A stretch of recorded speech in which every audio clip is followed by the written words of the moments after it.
A body of mass 10 kg is kept on a horizontal floor of coefficient of static friction 0.5 and coefficient of kinetic friction 0.45 as shown in figure.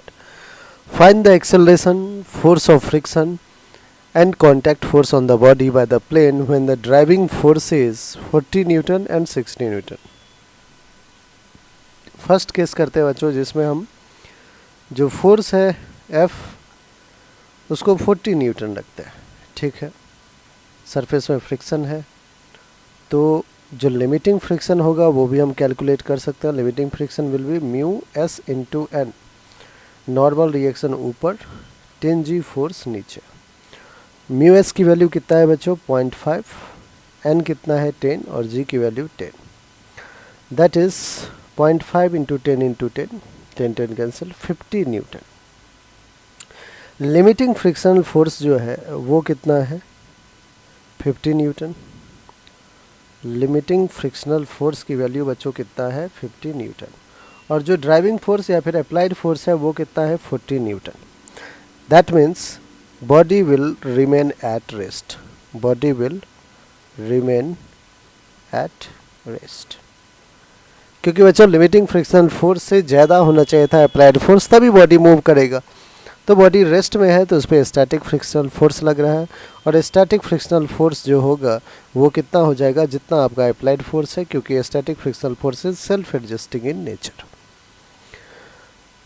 तो acceleration की बात करें तो acceleration तो 0 होगा. Static friction force की बात करें तो 40 न्यूटन होगा. Contact force on the body.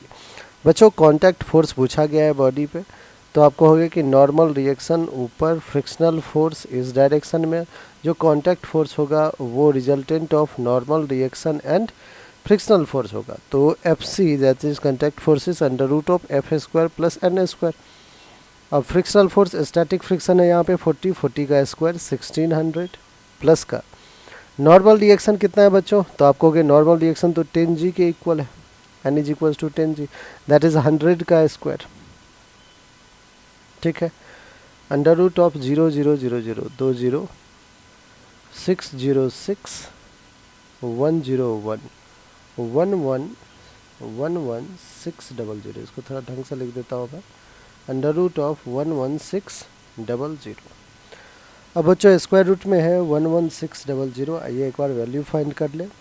Root 11600 कितना रहा है 107.7 न्यूटन.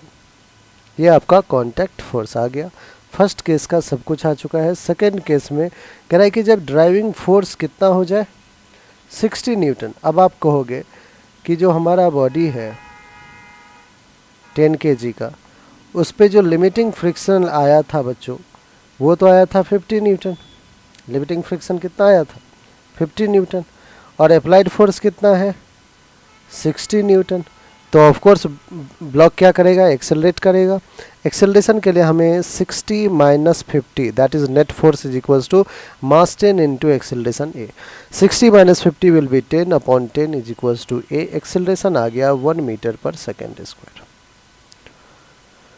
एक्सेलरेशन आ चुका है बच्चों. फ्रिक्शनल फोर्स आप कहोगे कि अब तो काइनेटिक फ्रिक्शन होगा. काइनेटिक फ्रिक्शन म्यू के इंटू एन होगा. म्यू के कितना गिवन है एक बार देख लेते हैं. म्यू के है 0.45.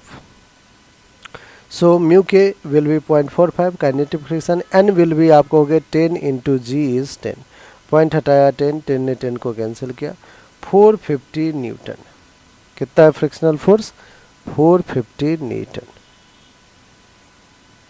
एक मिनट बच्चों 450 गलत है ना. गलत है वही तो. 450 कैसे होगा 0.45 है. पॉइंट हटाया 2 0 से 0 भी कैंसिल. 45 न्यूटन इस बार हमारा काइनेटिक. तो लिमिटिंग से कम ही है काइनेटिक फ्रिक्शन फोर्स. कितना है 45 न्यूटन. अब हमसे एक्सेलरेशन पूछ दिया था, काइनेटिक फ्रिक्शन पूछ दिया था. फिर से अपन आते हैं कॉन्टैक्ट फोर्स. कॉन्टैक्ट फोर्स क्या होगा under root of kinetic friction force plus normal reaction.